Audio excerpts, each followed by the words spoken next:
Welcome to the first episode of Outside the Synth. With this channel, I would like to explore techniques leaning towards the more experimental sides of synthesis, signal routing, MIDI, and voltage control.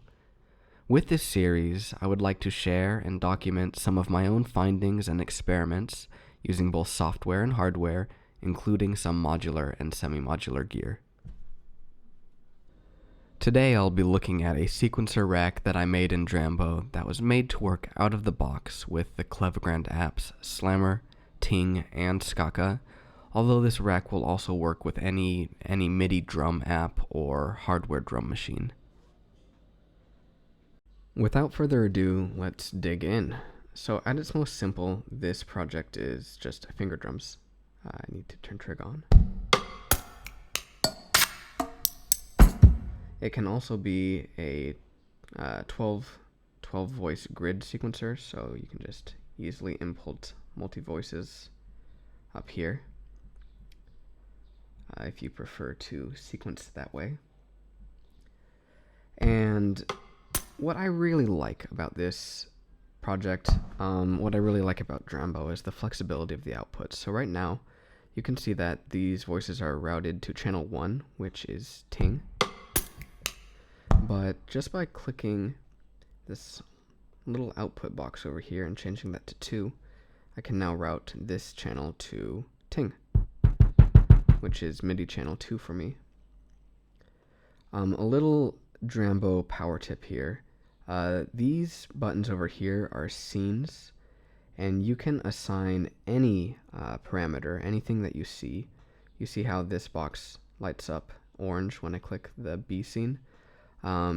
You can assign any parameter to these scenes. So what I've done is I have mapped the output channel to channel 2 in scene B. So anytime the position of this slider is to the right, which is the B scene, then I am outputting to Slammer instead of Ting. And anytime it is to the left, it is Ting once more.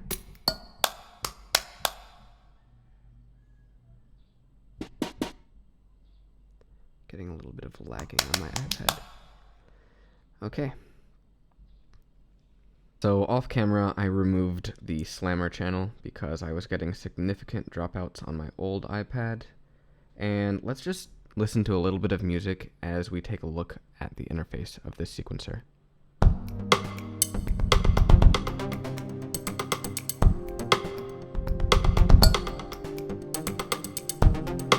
Let's see what happens when I press this button.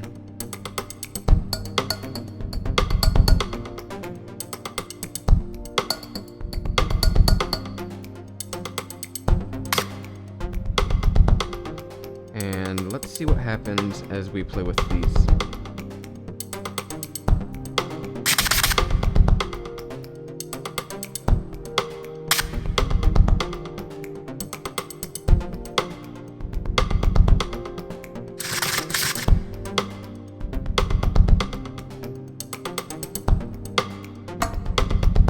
And we'll put some steps in the sequencer with this one.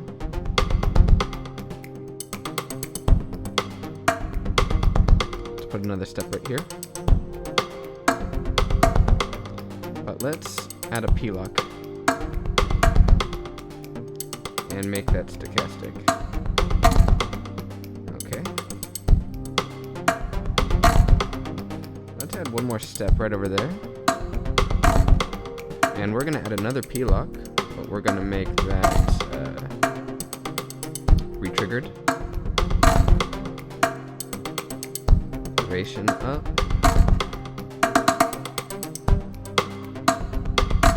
Velocity down.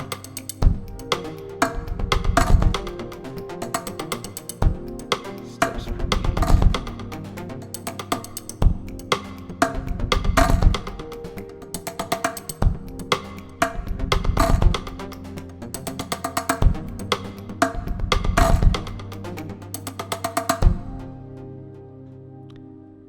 Okay, so let's examine in depth what exactly this rack is doing.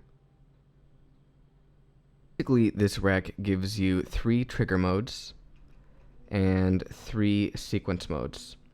The trigger modes are just normal, retriggered, which let's increase this, and stochastic. The sequence modes are anything on the Drambo timeline, which can be retrigger, track, and stochastic, or this gate sequencer and this Euclidian sequencer. Now, to demonstrate everything, why don't I just open up a fresh project. Now, the way that this retrigger works is it's going to focus on this mode. And the way that these 3 modes work is that they get output here through the mode output, which is why this section is titled mode. And the best way to demonstrate this is through the sequencer. So I'm going to press play and input several trigs.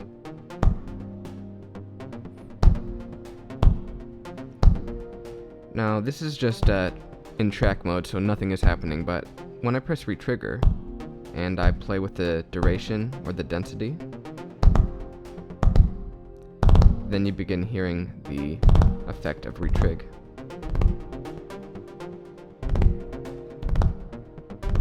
By going back to track mode, it reverts it to its normal state. You can toggle back and forth between the two,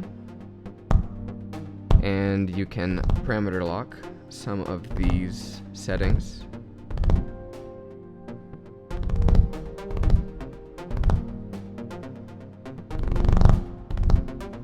You can even parameter lock the track mode.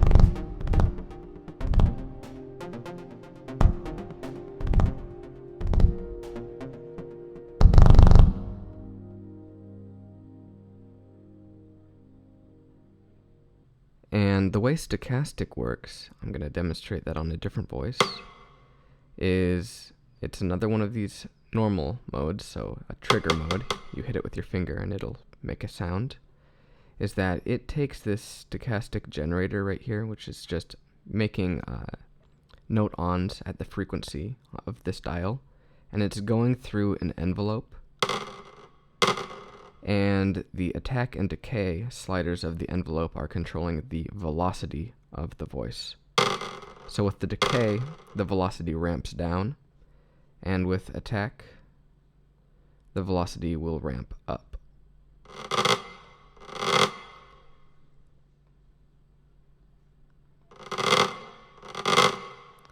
Compared to track mode and retrigger.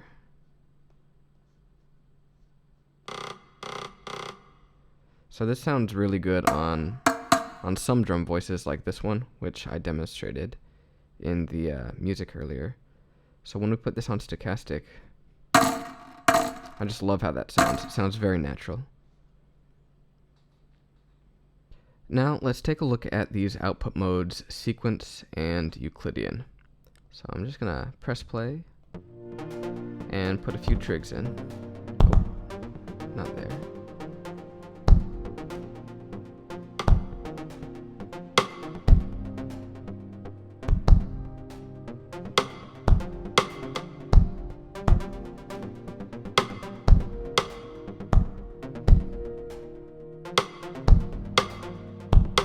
Okay, there's a good groove.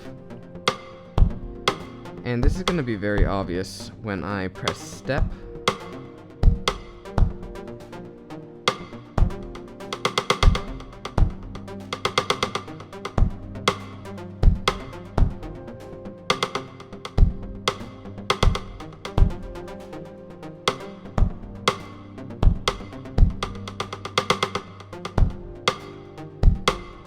So what's happening is each bar represents a note on, and the velocity is represented by its height.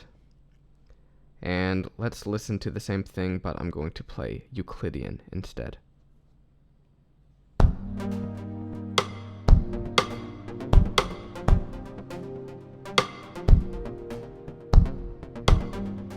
increasing fill.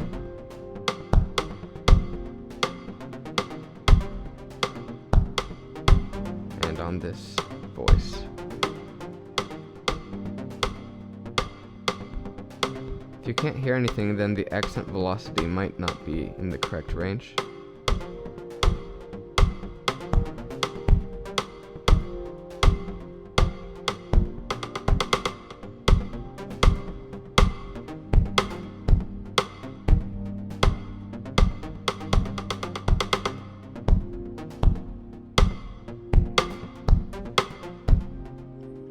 So you can see that by changing the output mode dynamically and on the fly, you can get very varied sequences. Very varied sequences. It is basically this entire project. You've got several triggering modes, several sequencing or output modes, but there are some power tips I'd like to give you. Pressing play again. Power tip number 1 is parameter locking different output modes. So I'm going to put this on mode and retrigger.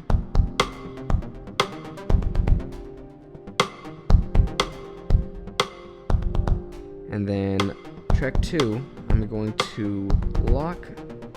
Where do I want this step sequence to jump in? Right here. So I'm going to lock this to step.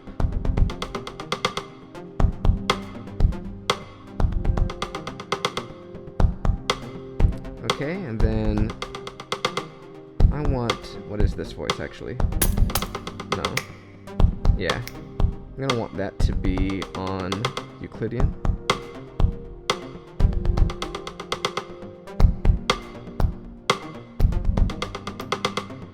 And then over here I'm gonna want that to jump over to sequence, and let's vary that up.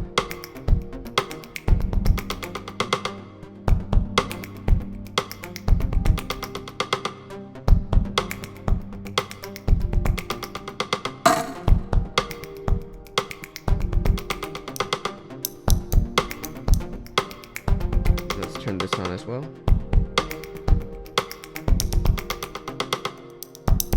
Then over here, Euclidian. And then back to sequence. Actually, mode, retrigger, and do something crazy with that.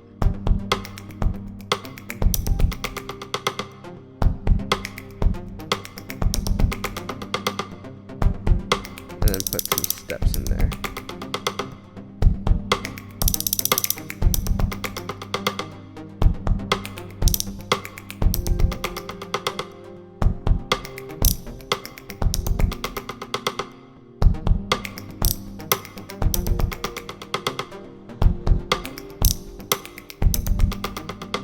I think we need to bring down the velocity.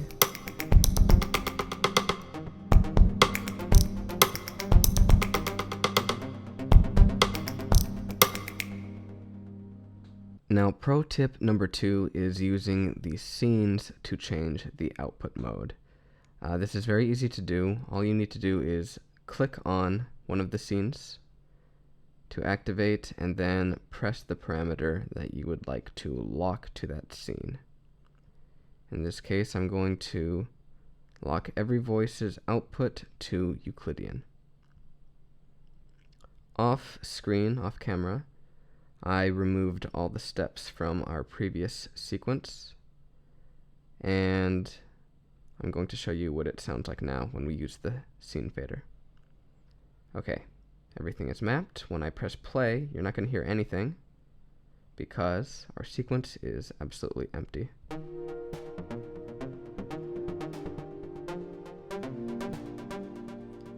And when I press B, I mean when I drag the fader over to the right, then all the Euclidean sequences are active.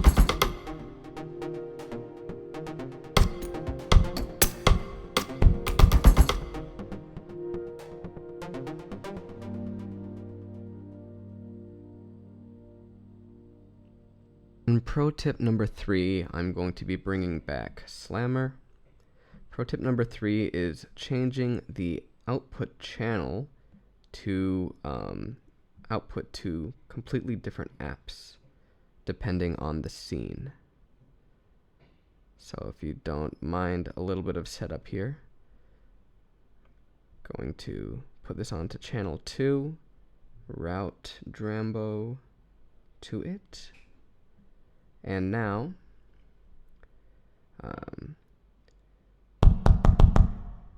you'll see what happens when I change to channel 2, right? But let's map that to a scene. In this case, I am going to map that to scene C.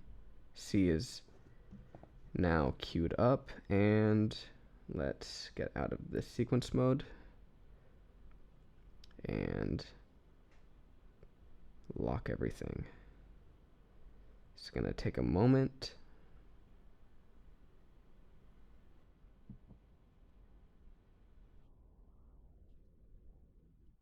By the way, if you are a new Drambo user and you are used to clicking on the button to open the window this way, you can actually just click and drag down.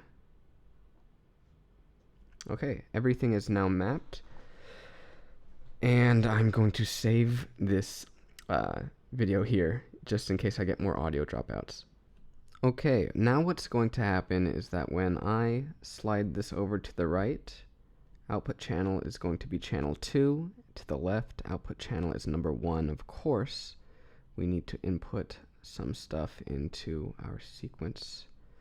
So let's just do that now. And just like that, we'll press play.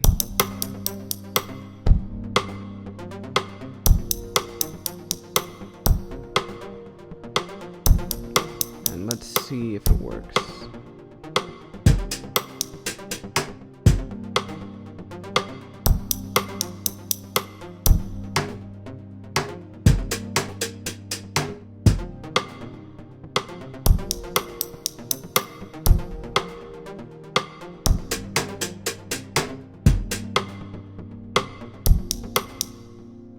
I'd say that's a success.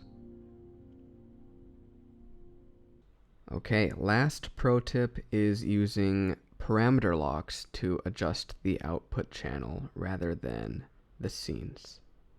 So what we're going to do is we're going to press and hold any step and adjust any parameter, in this case output channel. And over here I have already brought it back to number 1. And as we press play, we should hear the voice change mid-sequence.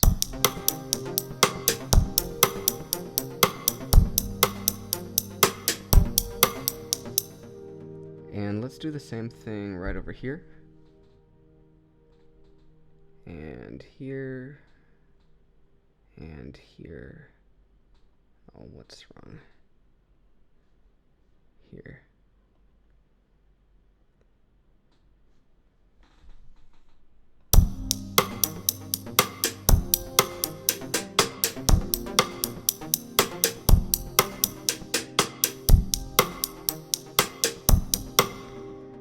So things can get absolutely insane when you've got a 12 voice sequence going on. You've parameter locked some steps to output to slammer, some to ting, and you've got the scenes going on. Well, if you've stuck around this long, thanks for watching. That about does it for this video. I hope that you learned a few things and got a lot of use out of this utility.